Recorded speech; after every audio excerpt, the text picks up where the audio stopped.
আওয়ামী লীগের প্রত্যেকটা নেতাকর্মী এখনো ডেডিকেটেড। তাদেরকে যদি এখন রাজপথে ডাকা হয়, আপনি এখানে দেখবেন যে এখানে 40-50 জন এমনি জড়ো হয়ে গেছে। ঢাকার বাইরের গুলা তো আসেই নাই মনে করেন। এটা কিন্তু আওয়ামী লীগের কর্মীদের মধ্যে আছে, এবং আওয়ামী লীগের ভেতরে একজন রাইটারও আছে, ইঞ্জিনিয়ারও আছে।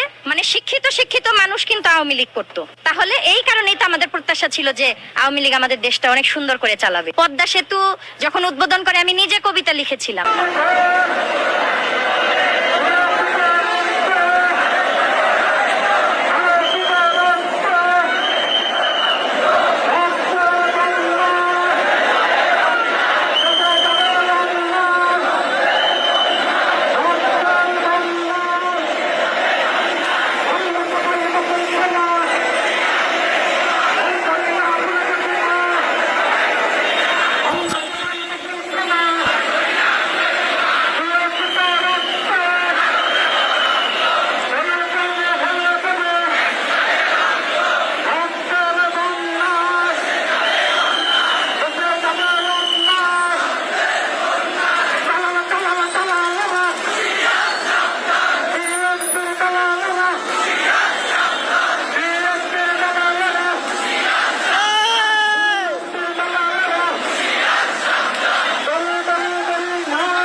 কথাই বলি না কেন, ছাত্রলীগ, যুবলীগ, আওয়ামী লীগের আতঙ্ক আমাদেরকে তাড়া করছে।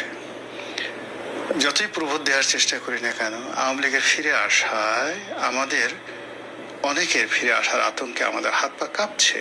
সরকার বেশি দিন টিকতে পারবে না আমার মনে হয়, কারণ যেভাবে সমস্ত কিছু দাম বাড়ায় দিচ্ছে, যে আমার মনে হয় সরকার আর মনে হয় 6 মাসও টিকতে পারবে না, বা 1 বছর টিকবে, এর বেশি টিকতে পারবে না। না না, মানে পারবে না, এই সরকার পারবে না, কোনো কিছু তো কন্ট্রোল করতে পারতেছে না। আপনি কি মনে করেন কোনো ধর্ষণ কম করছে?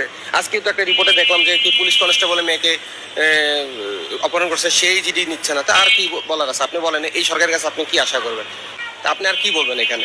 দেশের সব দিকে আপনার চান্দা থেকে শুরু করে, ধান্দা থেকে শুরু করে, আপনার অনেক ফেসবুক খুললে, পেপার পড়লে অনেক কিছু আছে, অনেক কিছু হাইড হচ্ছে। আমরা আশেপাশে অনেক ঘটনা দেখতেছি, ঘটতেছে। এগুলো আসলে এখন অযৌক্তিক কথা বলা।